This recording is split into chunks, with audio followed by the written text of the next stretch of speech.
Hello, how are you?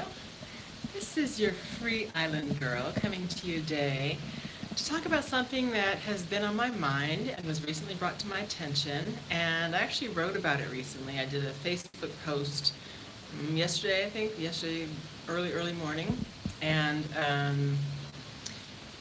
so I wouldn't call it controversial, but I would call it a little provocative. And it has caused some people to have different reactions. Mostly supportive, but I think a few people are feeling a little prickly.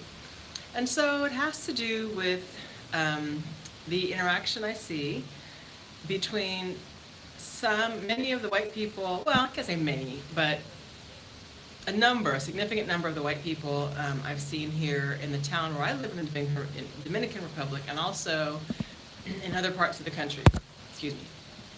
And what I'm talking about specifically is that I notice a lot of white men, and a lot of times they're older white men, like easily 50s, 60s, maybe 70s, I don't know, with young or much younger black women. They could be Dominican, they could be Haitian, I'm not really sure.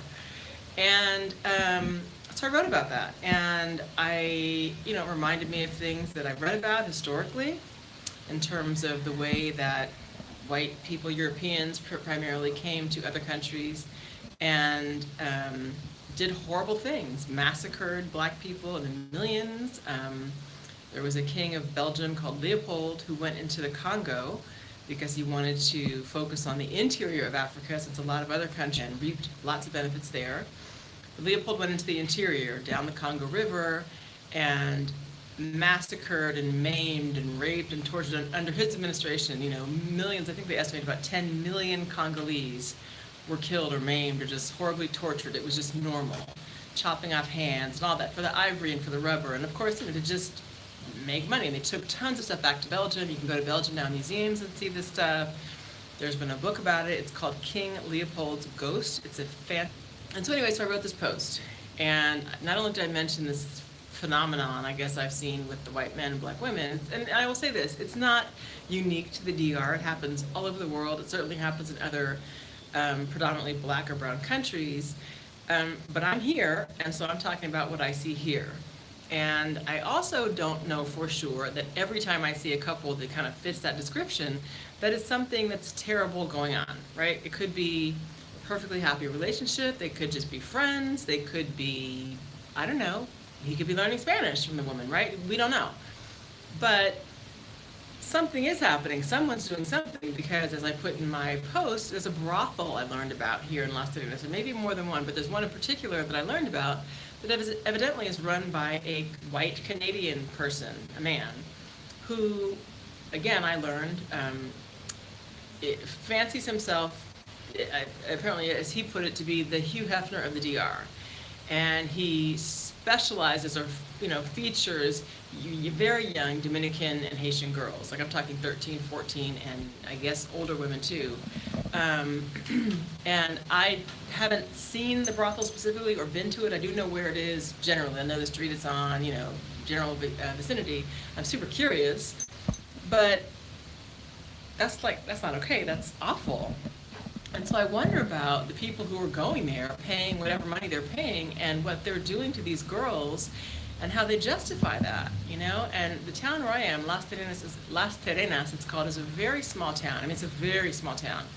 And so I know that some of the people I see routinely walking up and down the street, driving around in restaurants and the grocery store, some of these men have to be the ones going to the brothel and taking advantage of these girls. And I feel like that is just atrocious. I feel like it's just another type of, what is it? Like horrific, offense against humanity. And so I wrote about that. And I also wrote about how I see, not only is it this kind of thing, but there's a Facebook page here, it's a little bit better, Facebook page here called Everything Las Terrenas. And people put all kinds of things on there, like if they're looking for, someone to repair their car, or they need a part for their refrigerator, or where can I buy this type of food, or hey, I'm going to sell these things, I'm moving, all kinds of things you can post on there. And frequently, like nearly every day, somebody puts something about a dog, like they found a street dog. There's street dogs everywhere, right in a lot of, poor countries, there's just dogs all over the place because people don't have the money to treat dogs like parts of the family like we do in the U.S. or other places where they're buying them clothes and specialty dog food. That is not happening here, right? Dogs are like, get out! And so here, there's a lot of posts about people who found dogs and want to save them and, help them get well and have them adopted and everything. And that's great. I have nothing against animals. I am an animal lover, have been all my life. But I never see any posts about, hey, what are we going to do to help this community? I never see any posts about, I saw this little boy in the street today and he tugged at my heart because he looked like he needed some food, or it was during the school day and he wasn't in school. I don't see people talking about that. I don't see people talking about, how little the average worker here makes. And hey, is there a way that we can, boost the economy? Not just like, let's make a restaurant that we can come and eat at. We meaning we, people who are not from this country but come here with money. Even if you're not rich, whatever money you have, trust me, you will be rich when you get here, because the way people who are from here live is very, very poor. I mean, sure, there are some wealthy Dominicans, there are some wealthy Haitians, but you know what I'm talking about. By and large, this is a poor country, and these people are struggling to get by. The education system is not good, and so, what the average American or European person has is a very healthy salary, provides a very healthy lifestyle as compared to even like mid-level Dominican professionals. So, but I don't see that being talked about online. I don't see people saying, hey, listen, the guy who does my yard, who's my gardener, probably could use some help. Why don't we start a collective and let's help, whatever, this family or that family. Let's support this school, or, let's do a donation for kids to get them new school supplies. I don't see that. Before I came here, I started a GoFundMe campaign for the school where I work, because I know there's a lot of students there who come and can't afford to pay tuition. It's a private school, and tuition is roughly, I think it's like $250 a month, which again, for a U.S. family might not be much at all, but for a Dominican family or a Haitian family, that's a big deal. That's a big deal. They might pay, $300 a month, let's say, $200 to $300 for a house, and so to spend that much money and send your kid to school is a big deal.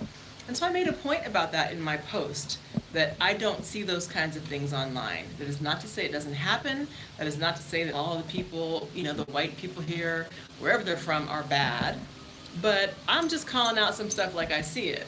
And, I got some responses from people, a lot of support, but a lot of people saying, hey, one person said, hey, in terms of the dogs, I do the best I can, and basically she cares about the animals and everything, but I'm on limited means and I can't do much. And my thing is like, listen, I'm not trying to point out any one individual. I'm not claiming that anyone is a bad person, or that I know specifically what's in people's hearts, or that what anyone is doing or not doing is to be talking about broad strokes what I see. And my point is, if the shoe fits, maybe just consider it.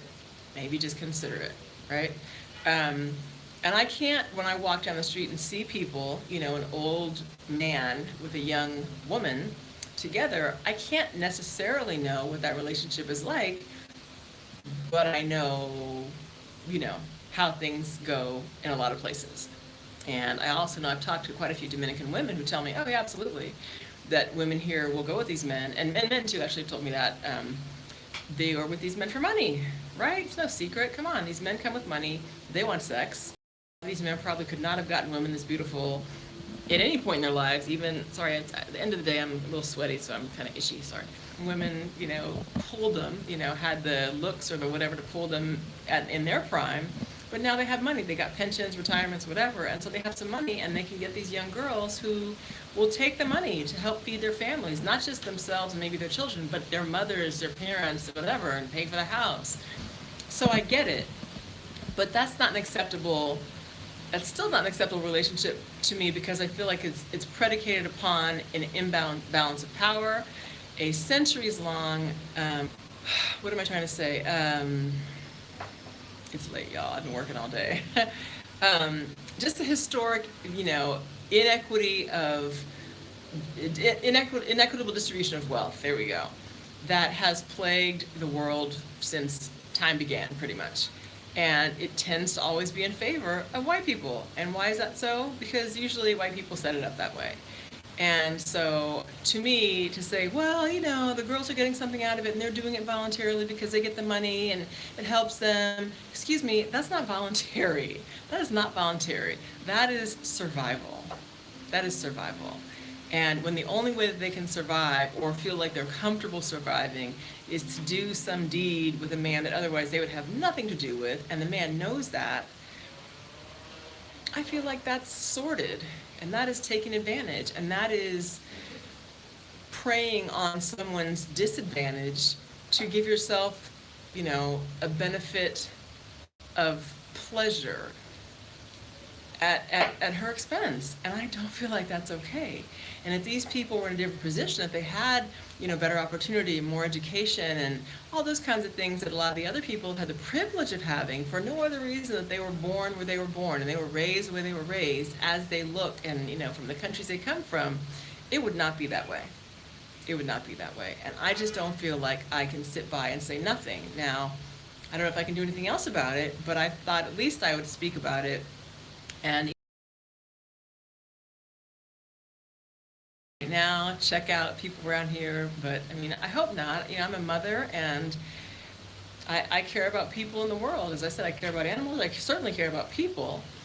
But, you know, I even supported a woman. You know, I bought some dog food and gave it to someone who was saving one of these dogs, because I do have a heart. But I'm not going to spend more on a dog than I'm going to on trying to help a human.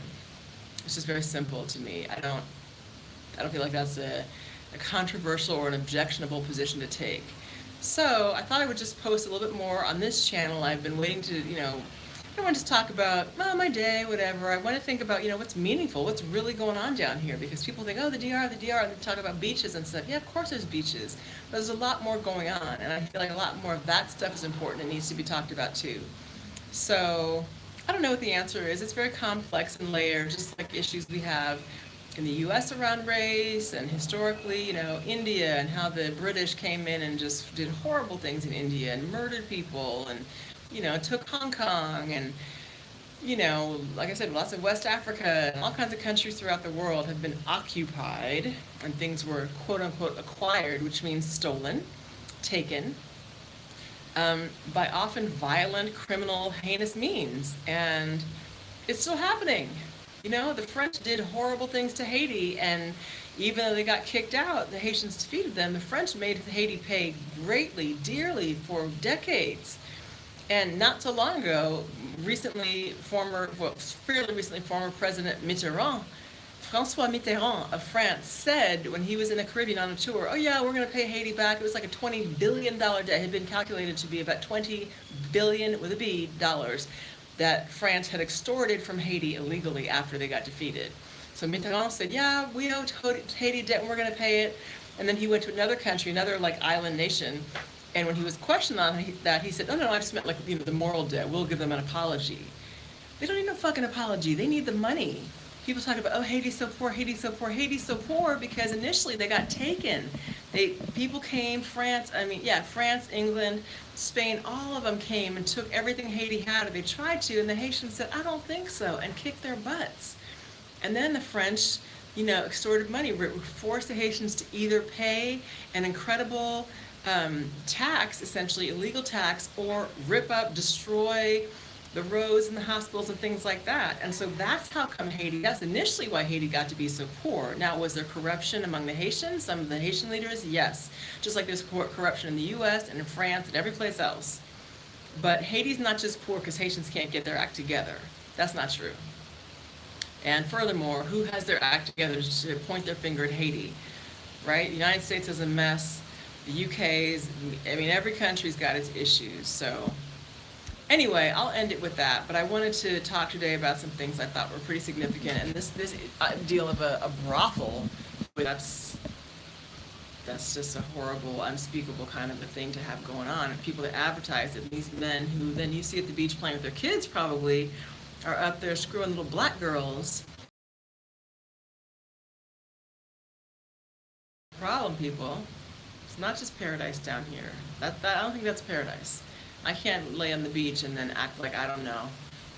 So anyway, something to think about. I want to drop that on you today, see what you guys think. Give me some feedback, let me know.